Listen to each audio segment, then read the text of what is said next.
हाँ जी, तो नमस्कार। एक बार फिर से आप सभी का स्वागत है आज के इस नए वीडियो के अंदर। और आप लोगों को पता है भाई कि ये जुलाई चल रहा है ना। और जुलाई का लगभग आज हो गया आप लोगों का 6 तारीख, है ना। जुलाई का आज आप लोगों का हो गया 6 तारीख।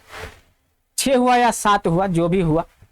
तो इस टाइम से हम लोग का ऑब्जेक्टिव का सिलसिला जो है वो शुरू होता है। और ये चलेगा, ऑब्जेक्टिव वाला सिलसिला कब तक चलेगा? आपके एग्जाम जब तक खत्म नहीं हो जाता है तब तक चलता है ना, विदाउट एनी ब्रेक का, रोज रात को 9 बजे से। तो हम लोग जो है इस सेशन के अंदर से स्टार्ट करेंगे आप लोगों का क्लास 10th का, जो 2025 में आप लोग का एग्जाम होने वाला है फरवरी के अंदर, उसको शुरू करने वाले हैं। और आपको सभी सब्जेक्ट का ऑब्जेक्टिव प्रॉपर मिलेगा। अगर आप देखेंगे तो आपका हिंदी होता है, संस्कृत होता है, सोशल साइंस होता है, साइंस होता है, मैथ होता है, इंग्लिश होता है। ये सभी सब्जेक्ट जो है इसका ऑब्जेक्टिव आपको देखने को मिलेगा।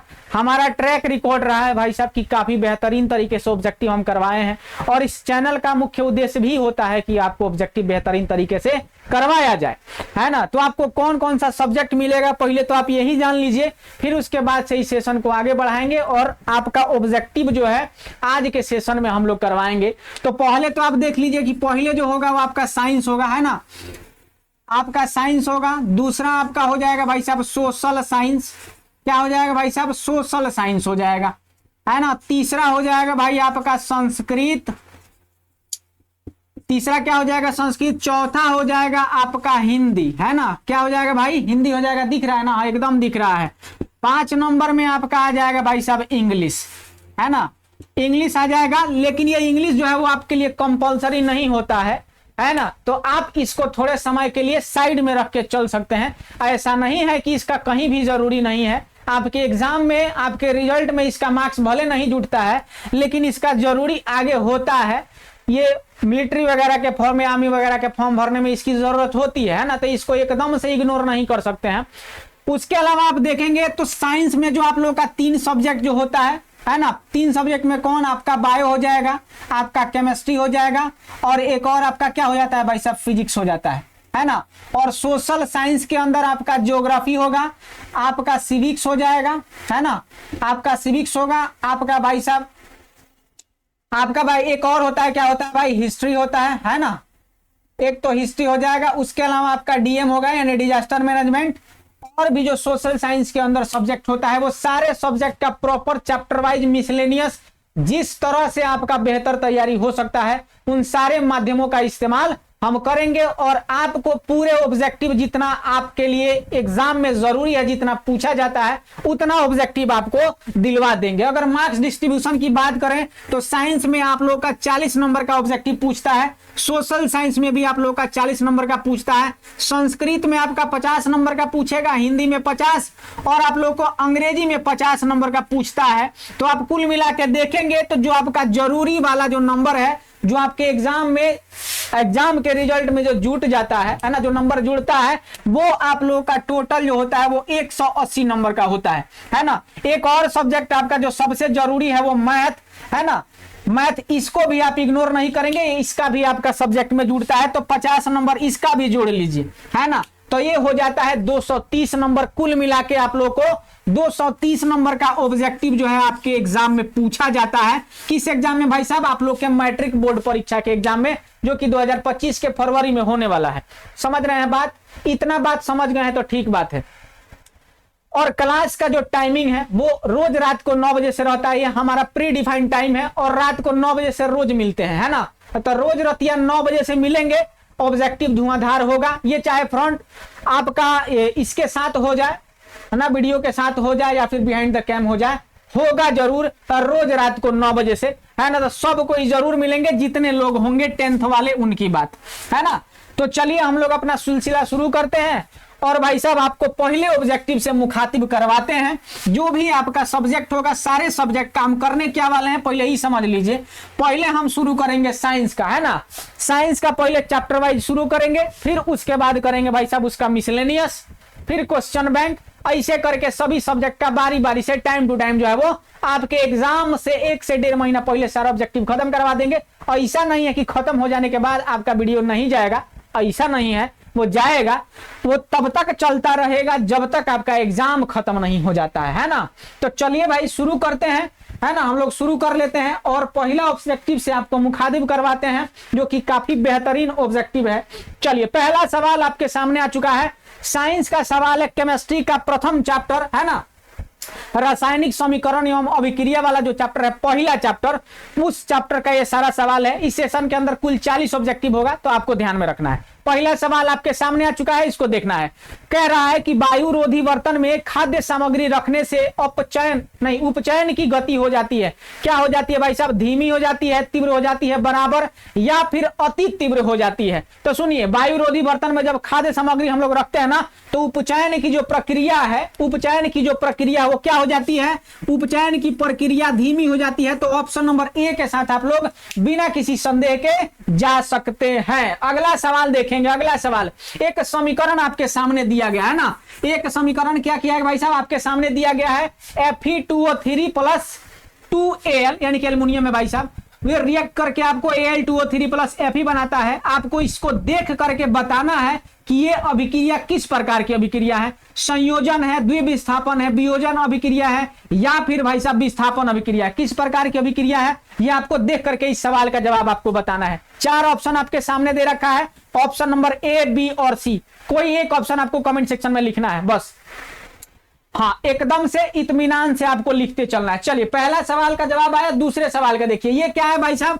आप वहां पे देखेंगे ना, वहां पे देखेंगे एल्युमिनियम क्या कर रहा है भाई साहब? फेरस को विस्थापित कर दे रहा है, उठा के भगा दे रहा है भाई साहब, हट, हम यहां बैठेंगे, तो वो हटा देता है। तो एल्युमिनियम क्या कर रहा है? लोहा को विस्थापित कर दे रहा है। तो कहां जाएंगे? ऑप्शन नंबर डी के साथ जाएंगे बिना किसी संदेह के। Option number D is the right answer.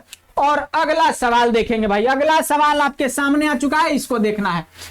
तीसरा नंबर सवाल कर रहा है कि लौह चूर्ण पर तनु हाइड्रोक्लोरिक, तनु मतलब होता है फीका, है ना, चीनी डाले और ढेर सारा पानी डाल दिए, जो घोल बनेगा फीका बनेगा, है, तो वो फीका वाला बात हो रहा है। बहुत सारा पानी में कम हाइड्रोक्लोरिक एसिड डाल दिए हैं, उसके अंदर है भाई साहब आयन, लेकिन वो तनु है, फीका है। तो आपको बताना है कि अगर लौह चूर्ण पर डाल देंगे तो क्या होगा? हाइड्रोजन गैस एवं आयरन क्लोराइड बनता है, क्लोरीन गैस एवं आयरन हाइड्रोक्साइड बनता है, या फिर कोई अभिक्रिया नहीं होती, या फिर आयरन लवण एवं जल बनता है। क्या बनता है? तीसरा नंबर सवाल आपके सामने आ चुका है, इस सवाल का जवाब आपको बताना है। बहुत बढ़िया, सब कोई आंसर करेंगे, जितने लोग वीडियो पे हैं, जो लोग देख रहे हैं, आंसर करना जरूरी है। किसी भी सवाल में कोई भी समस्या होती है, कोई शिकवा गिला हो, कमेंट सेक्शन खुला होता है, आप क्लास खत्म होने के बाद भी कमेंट कर सकते हैं और हम रिप्लाई देने में माहिर हैं। चलिए यहां पे देखिए क्या हो जाएगा, ऑप्शन नंबर ए के साथ आप लोग जाएंगे। ऑप्शन नंबर किसके साथ? ए के साथ जाएंगे। हाइड्रोजन गैस एवं आयरन क्लोराइड जो है वो क्या होता है? बनता है जब जब लौह चूर्ण पर तनु हाइड्रोक्लोरिक एसिड को क्या करते हैं भाई? डाल देते हैं, तब, है ना। अगला सवाल देखिए भाई, अगला सवाल आपके सामने आ चुका है, इसको देखना है। श्वसन किस प्रकार की अभिक्रिया है भाई साहब? ये श्वसन किस प्रकार की अभिक्रिया है? एकदम ना होता है, बहुत पसंदीदा सवाल है ये बोर्ड का, अब बार बार पूछता है। तो चौथा नंबर सवाल आपके सामने आ चुका है, श्वसन किस प्रकार की अभिक्रिया है? अपचयन है, संयोजन है, नहीं पहला तो उपचयन है ना, उपचयन, संयोजन, अपचयन, या फिर उष्माशोषी। सुनिए भाई साहब, ये श्वसन जो होता है ना, ये उपचयन अभिक्रिया होता है। क्या होता है भाई? उपचयन अभिक्रिया होता है। ऑप्शन नंबर ए के साथ जाएंगे बिना किसी संदेह के, option number A is the right answer. और अगला सवाल देखेंगे भाई, अगला सवाल आपके सामने आ चुका है, इसको देखना है। अगला सवाल देखिए, यहां पे दे रखा है CuO प्लस H2, ये बनाता है भाई साहब Cu प्लस H2O। किस प्रकार की अभिक्रिया है? देखिए तो कुछ दिख रहा है आपको? 5 नंबर सवाल में आपको देखना है भाई साहब, है ना, हाँ, 5 नंबर सवाल में आपको देखना है। एक समीकरण दे रखा है और उसमें भाई आपको बता देना है कि किस प्रकार की अभिक्रिया है। सबको पता है भाई साहब, ये ना उपचयन है, ना अपचयन है, ना उदासीनीकरण है, ये है भाई साहब रेडॉक्स रिएक्शन। कौन सा वाला है?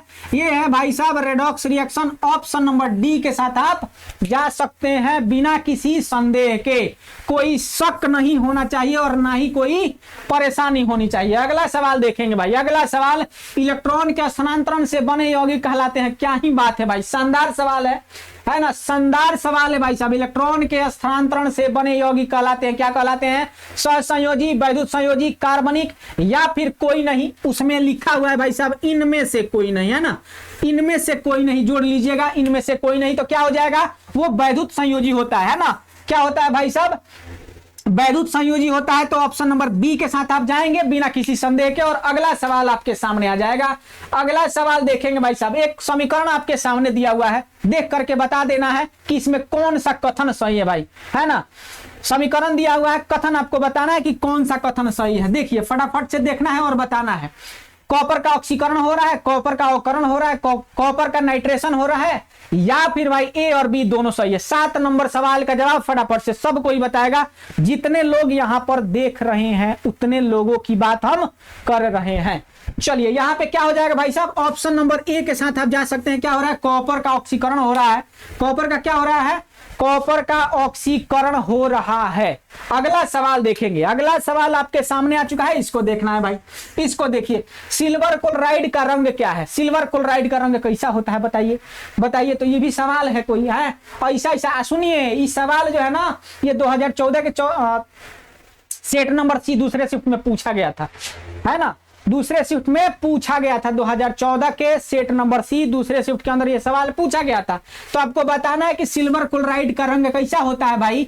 श्वेत होता है, पीला होता है, हरा होता है, या फिर काला होता है। कैसा होता है आपको बताना है, फटाक से बताएंगे। बहुत बढ़िया। क्या हो जाएगा, ऑप्शन नंबर ए हो जाएगा ना Raja Babu. Option number A के साथ आप बिल्कुल जाएंगे। किस रंग का होता है, श्वेत होता है, व्हाइट चमकीला, है ना। अगला सवाल देखेंगे। अगला सवाल आपके सामने आ चुका है, इसको देखना है भाई। समीकरण आपके सामने दे रखा है, एक समीकरण आपके सामने और है। क्योंकि देखिए ये इक्वेशन वाला है ना, रासायनिक समीकरण वाला है, तो इसमें बहुत सारे सवाल आपके एग्जाम में, कम से कम रिएक्शन वाला सवाल अगर आप देखिएगा ना, रिएक्शन वाला सवाल देखिए तो कम से कम 4-5 गो पूछता है ना। 4-5 गो तो पूछता ही पूछता है, पक्का पूछेगा। तो विशेष ध्यान रखना है इस पर। इस चैप्टर से इक्वेशन वाला सवाल, यानी कि रासायनिक इक्वेशन वाला सवाल जो है ना, केमिकल इक्वेशन वाला सवाल 3-4 गो से ज्यादा पूछता है ना। तो ध्यान रखिएगा इस बात का। और अगला सवाल आपके सामने जो आया है उसको देखिए। समीकरण दे रखा है, बताना है कि किस प्रकार का समीकरण है। वियोजन है, संयोजन है, उभयगामी है, या फिर प्रतिस्थापन है। क्या है भाई, जल्दी से देख के बताइए। 9 नंबर सवाल क्या हो जाएगा भाई साहब, देखिए। संयोजन अभिक्रिया जब 2 गो मिल के एगो बनाए, है ना, जब 2 गो मिल के एगो बनाए तो संयोजन में जुड़ाव हो रहा है। अगर एगो टूट के 2 गो से ज्यादा बना दे, एगो टूट के एगो तो नहीं बनाएगा, 2 गो बनाएगा, चाहे 2 गो से ज्यादा बनाएगा। तो जब ऐसा परिस्थिति आ जाए, जब ऐसा परिस्थिति आ जाए कि 1 टूटे 2 बन जाए, तब वियोजन अभिक्रिया। आज 2 गो मिल के एगो बना दे, 2 गो मिल के एगो बना दे तो क्या, संयोजन अभिक्रिया। समझने के लिए आप ऐसे समझ सकते हैं। ऑप्शन नंबर ए के साथ आप जा सकते हैं। देखिए यहाँ पे एगो टूट के 2 गो बनाया है ना। CaCO3 टूटा है तो CaO और CO2 बना लिया है भाई, तो 2 गो हो गया, तो वियोजन हुआ, अलगाव, बिछड़ाव, है ना। ऑप्शन नंबर ए के साथ जा सकते हैं, कोई दिक्कत नहीं। अगला सवाल देखिए। शाक सब्जियों को विघटित होकर कंपोस्ट बनना किस अभिक्रिया का उदाहरण है। साग सब्जी, है ना। अगर देखना है, अगर आपको समझना है ये बात कि साग सब्जी से मतलब कौन प्रकार का अभिक्रिया होता है, किस प्रकार का उदाहरण है भाई साहब, ये आपको बताना है। तो सब्जी का छिलका वगैरह जो होता है ना, किसी पॉलिथीन वगैरह में धर दीजिएगा 2-4 दिन, किधर ले जाके कोना में घर के, घर में नहीं धरिएगा, महकने लगेगा। किधर ले जाके रख दीजिएगा। कुछ दिन के बाद जब वो सड़ने लगेगा तो पॉलिथीनवा के बहरे से उसमें उंगली लगा के देखिएगा, वो गरम गरम महसूस होता है ना। तो ये क्या होता है, उष्मा छेपी होता है। कैसा होता है, उष्मा छेपी अभिक्रिया होता है। तो ऑप्शन नंबर बी के साथ आप जाएंगे। ना उष्मा शोषी, ना उष्मा शोषी, और ना भाई साहब उभयगामी, ना प्रतिस्थापन। ये क्या है भाई साहब, उष्मा छेपी अभिक्रिया है। छेपी मतलब क्या, निकलने वाला, है ना, जिसमें से निकलता है वो वाला है। अगला सवाल देखिए। अगला सवाल आपके सामने है, इसको देखना है भाई साहब। निम्न में से कौन सा उत्पाद लेड नाइट्रेट को गर्म करने पर प्राप्त होता है। आय हाय हाय, क्या बात है भाई, बेहतरीन सवाल है। इसको देखिए, इसको देखिए भाई। क्या बनता है, O2 बनेगा, NO2 बनेगा, या फिर NO2 और N2 दोनों बनेगा, या फिर NO2 और O2 दोनों बनेगा। कौन सा बनेगा, तो नहीं, कौन सा बनेगा, NO2 और O2। ऑप्शन नंबर क्या हो जाएगा, ऑप्शन नंबर डी के साथ आप जा सकते हैं। Option number D is the right answer. अगला सवाल देखिए भाई। अगला सवाल आपके सामने है भाई। अगला सवाल आपको एक फॉर्मूला दे रखा है ना। क्या दे रखा है, एगो फॉर्मूला दे रखा है, और इसी फॉर्मूला को देख के आपको बताना है कि कौन सही फॉर्मूला है ना, कौन सही फॉर्मूला है। 12 नंबर सवाल आपके सामने आ चुका है, इसको देखना भाई। क्या हो जाएगा, 12 नंबर सवाल आपके सामने, ऑप्शन नंबर बी हो जाएगा। क्या हो जाएगा, NO2CO2 × 10H2O। Option number B जो है वो बिल्कुल सही है। और अगला सवाल देखिए। लोहे से जिंक को लेपित करने की क्रिया को क्या कहते हैं। एकदम दुलरुआ सवाल है। एकदम बोर्ड का क्या है भाई, दुलरुआ सवाल है, बहुत प्यारा सवाल। मन ना करे अगर कोनो क्वेश्चन सेट करने का तो उठा के डाल देगा, ये है, ये उठा के डाल देता है। तो सबसे बढ़िया और बेहतरीन सवाल है, लोहा से जिंक को लेपित करने की क्रिया को क्या कहा जाता है? संक्षारण ना हो तो भाई टूटता है, गलता है ऑक्सीजन के साथ, तो वो तो नहीं होगा भाई। गैल्वेनीकरण, पानी चढ़ाना या फिर विद्युत अपघटन? विद्युत अपघटन होगा नहीं, पानी चढ़ाना होगा नहीं, संचारण होना नहीं है, तो ऑप्शन नंबर क्या हो जाएगा? ऑप्शन नंबर बी हो जाएगा, गैल्वेनीकरण, यानी कि गैल्वेनाइजेशन उसको अंग्रेजी में कहते हैं। ऑप्शन नंबर बी जो है वो बिल्कुल सही जवाब है। और अगला सवाल देखेंगे राजा बाबू, अगला सवाल आपके सामने आ चुका है, इसको देखिए। जस्ता माने जिंक तथा तनु हाइड्रोक्लोरिक अम्ल की अभिक्रिया के फलस्वरूप निम्न में से कौन सा गैस बनता है? हा अब बताइए भाई, कौन सा गैस बनता है, बता दीजिए। 14 नंबर सवाल आपके सामने आ चुका है, इसको देखना है। चलिए बहुत बढ़िया, कौन सा बनता है भाई साहब? हाइड्रोजन गैस बनता है ना। ऑप्शन नंबर सी के साथ जाएंगे बिना किसी संदेह के। और अगला सवाल देखेंगे भाई, अगला सवाल आपके सामने आ चुका है। अगला सवाल देखिए, कोई तत्व ऑक्सीजन के साथ अभिक्रिया कर उच्च गलनांक वाला यौगिक निर्मित करती है? करती नहीं है, करता है भाई। यह यौगिक जल में क्या है? विलीय है, मतलब घुलनशील है। तो यह तत्व हो सकता है, कौन होगा? एक एक होता है, कैल्शियम है ना, एक और होता है, लेकिन फिलहाल इसके अंदर क्या होता है भाई साहब? कैल्शियम हो जाएगा। Option number A is the right answer, calcium होता है भाई, है ना।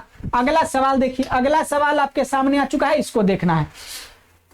अगला सवाल आपके सामने है, अगला सवाल बहुत बेहतरीन सवाल है। निम्नलिखित अभिक्रियाओं में अपघटन की अभिक्रिया कौन है? अपघटन मतलब का थी, वही वियोजन वाला, टूट रहा है जो।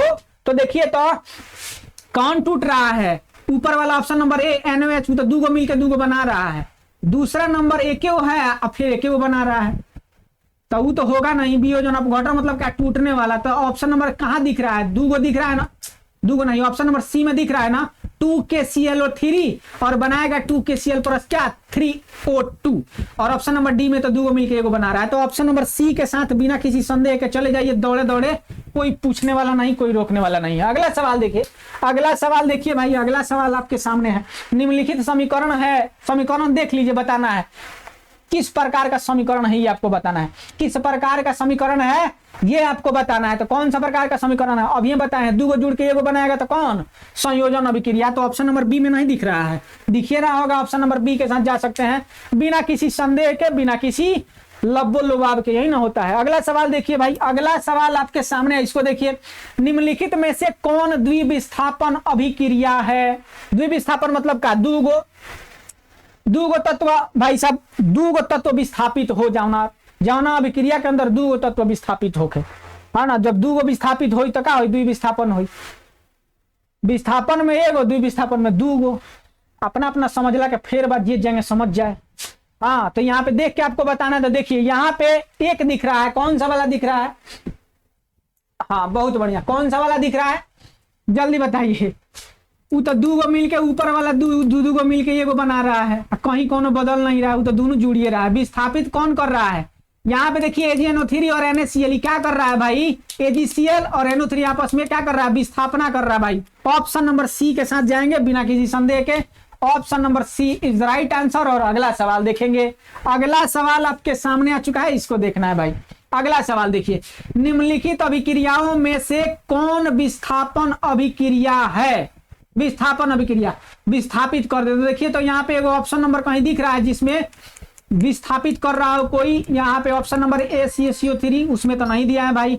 CO3 उसमें भी नहीं दिया, CO में भी नहीं दिया है। 2HCl ClCl2 उसमें भी नहीं है। तीसरा नंबर में दिख रहा है भाई साहब, ये क्या कर रहा है? फेरस कॉपर को क्या कर रहा है भाई? फेरस कॉपर को क्या कर रहा है? विस्थापित कर रहा है। ऑप्शन नंबर सी के साथ जा सकते हैं, सकते हैं नहीं, सी के साथ जा सकते हैं। Option number C is the right answer. Ferrous क्या कर रहा है? कॉपर को विस्थापित कर रहा है, तो वहां पे देख लीजिए option number C is the right answer. अगला सवाल देखेंगे, अगला सवाल आपके सामने आ चुका है। लौह चूर्ण पर तनु हाइड्रोक्लोरिक अम्ल की अभिक्रिया से हाइड्रोजन गैस एवं option number A, question repeated है ना? क्या है भाई साहब? रिपीटेड है भाई, है ना, रिपीटेड क्वेश्चन है, जस्ट इग्नोर इट। अगला सवाल देखिए, निम्नलिखित में कौन एक अपघटन अभिक्रिया है? वहीं अपघटन की बात कर रहे हैं जो टूटा है। देखिए तो यहाँ पे ऑप्शन नंबर बी के सामने आपको दिख रहा है ना, ऑप्शन नंबर बी में, ऑप्शन नंबर बी में दिख रहा है, नहीं दिख रहा है? जल्दी से देखो ऑप्शन नंबर क्या हो जाएगा? Option number B. तो ऑप्शन नंबर बी जो है वो बिल्कुल सही हो जाएगा। Option number B is the right answer है। ऑप्शन नंबर बी जो है वो बिल्कुल सही हो जाएगा। एक टूट के दो को बन रहा है। अगला सवाल देखिए, अगला सवाल, निम्नलिखित में से कौन एक रेडॉक्स अभिक्रिया है? दोनों टाइप का होता है, ऑक्सीडेशन एंड रिडक्शन। बहुत बढ़िया। चलिए अगला सवाल देखिए, निम्नलिखित में से कौन एक रेडॉक्स अभिक्रिया है? 22 नंबर सवाल आपके सामने आ चुका है, जल्दी से बता देंगे। यहाँ पे इक्वेशन पढ़ते पढ़ते ना जीभ लपटाने लगता है, तो आप लोग देख लीजिए, आपके सामने है, इतना क्रिस्टल क्लियर दिख रहा है आपको। देखिए और बताइए। और हमारे ऑप्शन के हिसाब से चलिए, option number C is the right answer. CaO+2HCl बनाएगा, CaCl2+H2O बना देगा भाई। बहुत शानदार बनाएगा, बेहतरीन बनाएगा। अगला सवाल देखिए, अगला सवाल आपके सामने आ चुका है, निम्नलिखित में कौन एक दहन अभिक्रिया है? दहन मतलब का जले वाला, दहन वाला सीरीज के बात ना होता, यहाँ अभिक्रिया बताओ एक बार भाई, है ना, कि दहन अभिक्रिया कौन है। सुनिए, जल का उबलना, कुछ नहीं जलता है इसके अंदर। मोम का पिघलना, ये रासायनिक अभिक्रिया है। पेट्रोल का जलना भाई, हाँ, ये दहन अभिक्रिया, ये जलता है। क्या होता है भाई? जलता है। तो ऑप्शन नंबर क्या हो जाएगा? Option number C is the right answer. अगला सवाल आपके सामने आ चुका है, इसको देखना है भाई, इसको देख लीजिए जल्दी से। निम्नलिखित रासायनिक समीकरण के संदर्भ में, निम्नलिखित रासायनिक समीकरण के संदर्भ में कौन सा कथन जो है वो सही है? आपको बताना है। ZnO+CO ये बना रहा है भाई साहब, Zn+CO2 बना रहा है। अब बता दीजिए हमको कि क्या हो रहा है। यहाँ पे देखेंगे ना, हाँ यहाँ पे जब देखेंगे आप, हाँ जल्दी से देखिए, हाँ बहुत बढ़िया। यहाँ पे देखिए 24 नंबर सवाल क्या हो जाएगा? यहाँ पे देखिए, ये जो है ना ZnO क्या हो रहा है भाई साहब? ऑक्सीकृत हो रहा है, ऑक्सीकृत नहीं, ऑक्रित हो रहा है। तो ऑप्शन नंबर डी जो है वो बिल्कुल सही हो जाएगा। और अगला सवाल देखेंगे भाई, अगला सवाल आपके सामने है, इसको देखना है। निम्नलिखित कथनों में कौन कथन असत्य है? असत्य है, गलत बताना है आपको, है ना। जो गलत है उसको चुन करके बता देना है। क्या करना है? जो गलती है उसको चुन के बताना है। तो चलिए बताइए। ऑक्सीकरण में ऑक्सीजन किसी पदार्थ से जुटते हैं, अवकरण में हाइड्रोजन किसी पदार्थ से क्या होता है भाई साहब? हाँ क्या होता है? ठीक है ना सवाल? हाँ ठीक है। हाँ, और दूसरा नंबर ऑप्शन क्या देगा? अवकरण में हाइड्रोजन किसी पदार्थ से जुटते हैं। तीसरा नंबर क्या है? ऑक्सीकारक खुद को ऑक्सीकृत करते हैं, या फिर अवकारक खुद को क्या करते हैं? ऑक्सीकृत करते हैं। तो ऑप्शन नंबर सी के साथ जाएंगे, वहां पे चेक कीजिएगा तो पता चलेगा आपको कि ऑक्सीकारक खुद को क्या करते हैं? ऑक्सीकृत कर लेते हैं भाई। Option number D is the right answer, है ना। अगला सवाल देखेंगे, अगला सवाल आपके सामने है, इसको देखना है। किसी यौगिक से रासायनिक अभिक्रिया में हाइड्रोजन का हटना कहलाता है, क्या कहलाता है? अपचयन कहलाता है। अच्छा, हाइड्रोजन हट जाएगा तब, किसी भी अभिक्रिया से हाइड्रोजन अगर हट जाए तब भाई साहब क्या कहलाएगा? अपचयन अभिक्रिया कहलाएगा, उपचयन कहलाएगा, रेडॉक्स कहलाएगा, या फिर इनमें से कोई नहीं कहलाएगा। 26 नंबर सवाल, बिल्कुल। जब किसी भी केमिकल रिएक्शन के अंदर जब भाई साहब हाइड्रोजन कूद के बाहर आ जाए, हट जाए अलगे, है ना, तो उसको जो है ना उपचयन अभिक्रिया कहते हैं। क्या कहते हैं भाई साहब? उसको कहते हैं उपचयन अभिक्रिया। क्या कहते हैं? उपचयन। ऑप्शन नंबर क्या हो जाएगा? ऑप्शन नंबर बी, जिनका भी आ रहा है ना, option number B is the right answer. और अगला सवाल देखेंगे, अगला सवाल आपके सामने आ चुका है, इसको देखिए। अगला सवाल आपके सामने, किसी वस्तु को हवा में जलने के लिए एक निश्चित निम्न तापक्रम की आवश्यकता होती है, जो कहलाती है प्रज्वलन ताप, ज्वलन ताप, या फिर दहन ताप, या इनमें से कोई ना। तो देखिए उसको जो है ना प्रज्वलन ताप कहा जाता है ना, उसको क्या कहा जाता है? प्रज्वलन ताप। ऑप्शन नंबर क्या हो जाएगा? ऑप्शन नंबर ए जो है, जिन्होंने ऑप्शन नंबर ए पर विचार किया है एकदम सही सोचे हैं, है ना। क्या सोचे हैं? एकदम सही सोचे हैं। ऑप्शन नंबर ए जो है वो बिल्कुल सही जवाब है, प्रज्वलन ताप कहा जाता है। अगला सवाल देखिए भाई, अगला सवाल आपके सामने आ चुका है, इसको देखना है। तेल युक्त एवं वसा युक्त खाद्य पदार्थ थोड़े ही समय के बाद सड़ने लगते हैं, जिसका मुख्य कारण क्या होता है? मुख्य कारण क्या होता है? उपचयन होता है ना। उपचयन किधर? हाँ ऑप्शन नंबर सी में दे रखा है ना, ऑक्सीकरण चाहे उपचयन, दोनों जो कह लीजिए भाई, है ना। उपचयन कह लीजिए चाहे ऑक्सीकरण कह लीजिए, दोनों एक है बात है। तो ऑप्शन नंबर क्या हो जाएगा, सी में ना है, option number C is the right answer. अगला सवाल देखिए भाई, अगला सवाल आपके सामने आ चुका है, इसको देखना है, देख लीजिए भाई, है ना, देख लीजिए। इक्वेशन है, इक्वेशन है, इस चैप्टर में बहुत बहुत इक्वेशन है, बहुत बहुत मतलब बहुत है ना। चलिए इसको देख लीजिए, फटाक से इसको देख लीजिए। चलिए समीकरण आपके सामने दे रखा है, पूछ रहा है कि भाई साहब कौन सा अभिक्रिया है। हाँ तो देख रहे हैं ना, कुछ कुछ गड़बड़ कर रहा है। हाँ एकदम द्विविस्थापन अभिक्रिया है। 29 नंबर सवाल क्या हो जाएगा, 29 नंबर सवाल द्विविस्थापन अभिक्रिया है। ऑप्शन नंबर सी के साथ जाएंगे, option number C is the right answer. कोई दिक्कत नहीं है, कोई मसला नहीं है, क्योंकि कोई तसला नहीं है। अगला सवाल देखिए भाई, अगला सवाल देखिए, Zn प्लस CuSO4, ये भाई साहब बना रहा है क्या, ZnSO4 प्लस कॉपर। यहां पे देखिए भाई, जिंक क्या कर रहा है, जिंक क्या कर रहा है, कॉपर को विस्थापित कर रहा है, हटा दे रहा है भाई, हट जाओ तुम, हम बैठेंगे यहाँ पे, तो हटा दिया उसको, है ना, उसको क्या किया, हटा दिया, तो है नहीं। तब कौन सा वाला हो जाएगा, विस्थापन होगा। गलती से जाकर द्विविस्थापन ना टिक करके आ जाइएगा। ऑप्शन नंबर क्या हो जाएगा, option number B is the right answer, वही वाला सही है भाई। अगला सवाल देखिए, सही है यही वाला। अगला सवाल देखिए, यहाँ पे एक और समीकरण दे रखा है, उपयुक्त रासायनिक अभिक्रिया किस प्रकार का, भाई दूगो मिल के एगो बना रहा है, तो कौन सा वाला है, संयोजन अभिक्रिया है। ऑप्शन नंबर सी के साथ जाएंगे। कहां कौन इसमें विचार करने जैसा कुछ है क्या, है नहीं। अगला सवाल देखेंगे, अगला सवाल देखेंगे ना, अगला सवाल देखिए भाई, अगला सवाल आपके सामने आ चुका है। हाँ वहां पे उसको ठीक कर लीजिएगा, है ना।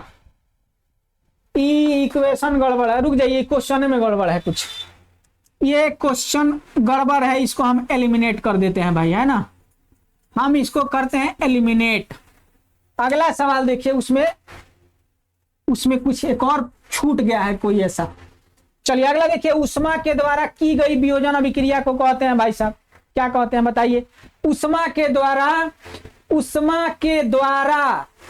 द्वारा जो वियोजन की जाती है, मतलब अलगाव, जिसको तोड़ा जाता है, टूटने फूटने की बात है ना, वियोजन अलगाव की बात हो रही है। अभिक्रिया को कहते हैं, क्या कहा जाता है भाई साहब, तापीय वियोजन, उष्मीय वियोजन, आणविक नियोजन, वियोजन है, नियोजन नहीं, नियोजन प्लानिंग होता है, वो नहीं, वियोजन, या फिर इनमें से कोई नहीं, तो वो होता है उष्मीय वियोजन होता है। क्या होता है, उष्मीय वियोजन। ऑप्शन नंबर बी जो है वो एकदम सही जवाब है। और अगला सवाल देखेंगे राजा बाबू, अगला सवाल देखिए, अगला सवाल आपके सामने आ चुका है, इसको देखना है। जिन अभिक्रिया में ऊर्जा अवशोषित होती है उन्हें कहते हैं, अच्छा अवशोषित जब हो जाएगा ना तो उसको उष्मा शोषी कहते हैं, सोख लेगा, है सोख लेगा भाई, तो उसको क्या कहेंगे, उष्मा शोषी कहेंगे। ऑप्शन नंबर क्या हो जाएगा, ऑप्शन नंबर बी के साथ जाएंगे, बिना किसी संदेह के, है ना, बिना किसी संदेह के ऑप्शन नंबर बी के साथ आप जाएंगे। चलिए अगला सवाल देखिए, हाँ वे अभिक्रियाएं जिनमें अभिकारकों के बीच आयनों का आदान प्रदान होता है, भाई आयन का आदान प्रदान होता है, कहते हैं, क्या कहते हैं, संयोजन अभिक्रिया, विस्थापन, वियोजन या फिर द्विविस्थापन। अच्छा अभिकारकों में आयनों का आदान प्रदान होगा, तो किसमें होता है बताइए जल्दी से, किसमें होता है। हाँ आदान प्रदान किसमें होता है, या तो, हाँ बहुत बढ़िया, क्या हो जाएगा, ऑप्शन नंबर डी हो जाएगा ना, द्विविस्थापन के अंदर होता है ना, द्विविस्थापन के अंदर आयनों का क्या होता है, आदान प्रदान होता है। कायदे से तो विस्थापन भी होना चाहिए था, खैर कोई नहीं, ठीक बात है। अगला सवाल देखिए, अगला सवाल आपके सामने है, जब कोई धातु अपने आसपास अम्ल, आर्द्रता आदि के संपर्क में आती है तब यह संक्षारित होती है और इस प्रक्रिया को कहा जाता है। अभी थोड़ा देर पहले बताए हैं, अभी थोड़ा देर पहले बताए हैं, अभी बता दीजिए भाई, इस सवाल का जवाब फटाक से बता दीजिए, सब कोई बताएंगे। जितने लोग यहां तक आ गए हैं तो उनसे निवेदन है कि बता ही दीजिए, और ना ही बताएंगे तो क्या ही करेंगे। माइक का फिल्टर कहीं गिर गया है भाई, आवाज में खरखराहट हो सकती है, घरघराहट हो सकती है, पर ठीक बात है। यहाँ पे देखिए, जब कोई धातु अपने आसपास अम्ल, आर्द्रता आदि के संपर्क में आती है तो क्या हो जाती है, संक्षारित होती है, मतलब उसका क्या होता है, पोपड़ी बन के छोड़े लगेला, मोर्चा समझते हैं, वही वाला जंग टाइप का कुछ हाँ वही, तो उसको क्या कहा जाता है, इस प्रक्रिया को संचारण कहा जाता है। ऑप्शन नंबर सी हो जाएगा भाई साहब, ना संयोजन ना संचय, संचारण। Option number C is the right answer. अगला सवाल आपके सामने है भाई, अगला सवाल देखिए भाई, अगला सवाल आपके सामने आ चुका है।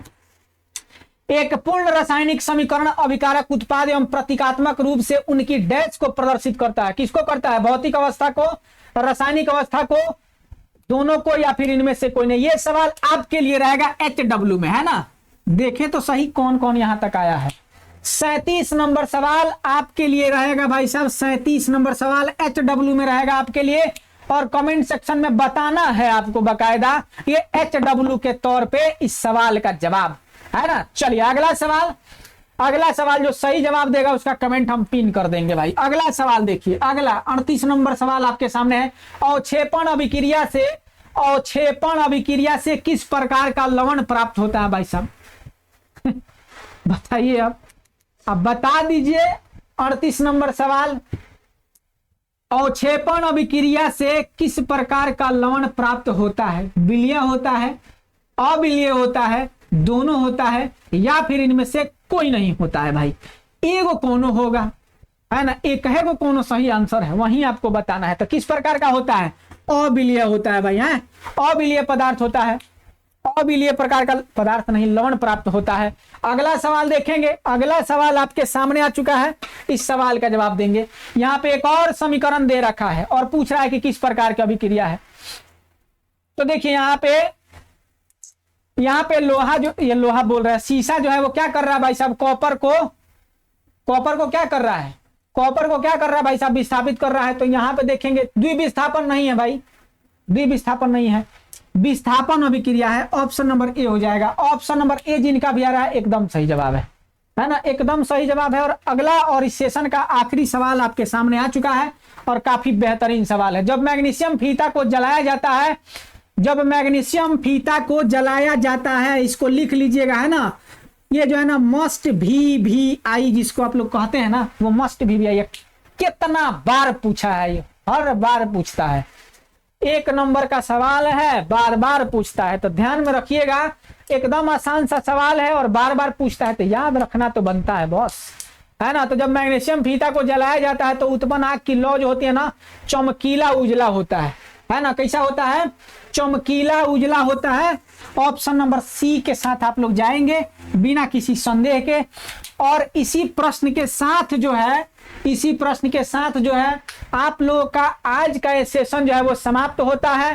कल आपके बायोलॉजी के साथ हम मिलेंगे, तो जरूर आप लोग वीडियो को लाइक कर लीजिएगा, पसंद आया होगा तो। कोई दुखड़ा कोई कहानी अगर आपको बताना है, इस सवाल से संबंधित कोई समस्या हो जो अब तक आपके आंखों के सामने से गुजरा है, तो आप कमेंट सेक्शन में हमको जरूर बताइएगा। आपके समस्या का निवारण करने में हमें खुशी होती है और हम कमेंट का रिप्लाई करने में माहिर हैं, तो जरूर कमेंट कीजिएगा। फिर मिलेंगे अगले सेशन के अंदर, तब तक के लिए सब किसी को tata bye bye, good night.